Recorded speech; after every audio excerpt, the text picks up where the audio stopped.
Hızır, asma Hızır ya. Lan ne var açı? Kızıl bir ömürlüğüm abi kalesine. Aypaya gitti. Allah Allah.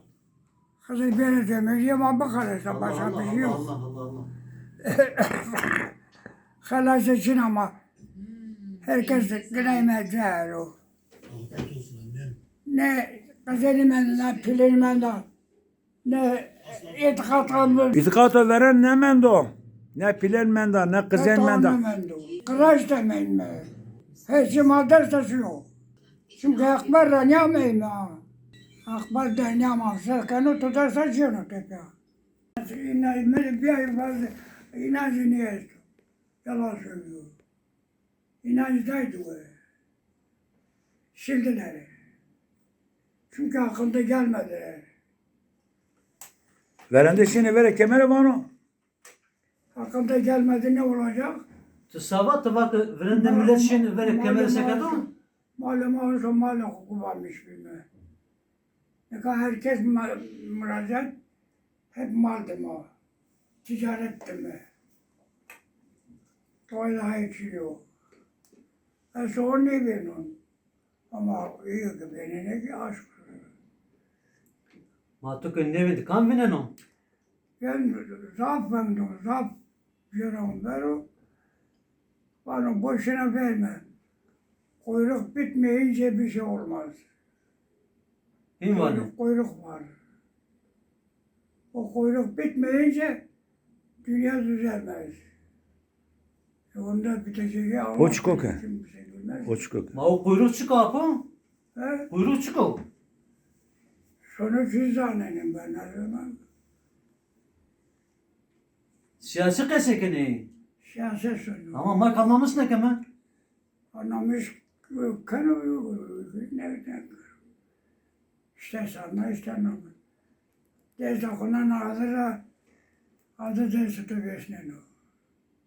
Dez adı ramani. Dünya bir kere alamet temelleri. Kuyruk veriyor. Merhamet yine herkes ben olunca. O kuyruk ne karış ya.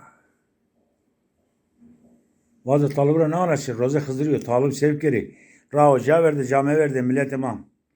İtikatı o. Bana roza Hızır'a talıp serkere bana. He? Na roza Hızır'a bana talıp serkere talıp jimin caverden ne? Talıp serkere. Talip kokar da bindi. Talıbı kokar da bin. Talip kokar da bindi. İnanca kokar bindi.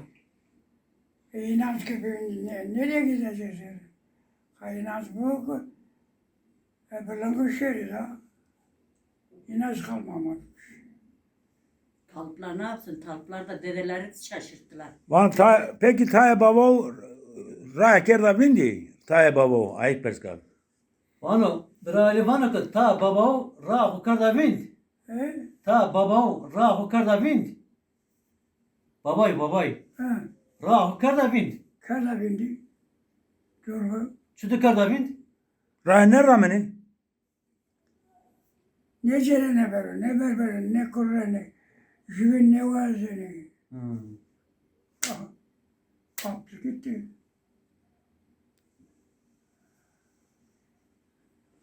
İlk jivin nevazeni demek. He? İlk jivin nevazeni. Böyle cömerti. Yakara o bu kere. Allah. Hesap girani. Kam savanı vardı. Ha öyle. Keşke tane binin. 300 evliya enbiyalar topladı ki bir iş yapsınlar. Gelin bu hesabı değiştirelim. Yine de bir iş yapalım. Kimse gelmedi. Şekilde herkes gitti mal peşine. Ticaret peşine. Ne bileyim ayrım peşinde. Titti ağzı ne bileyim. Kadite o taraf tutar. Kam konuşuyor. Hak sonra mahkeme yani. Allah. Başka bir şey demeyin. Sonra mahkeme yani başka bir şey yok.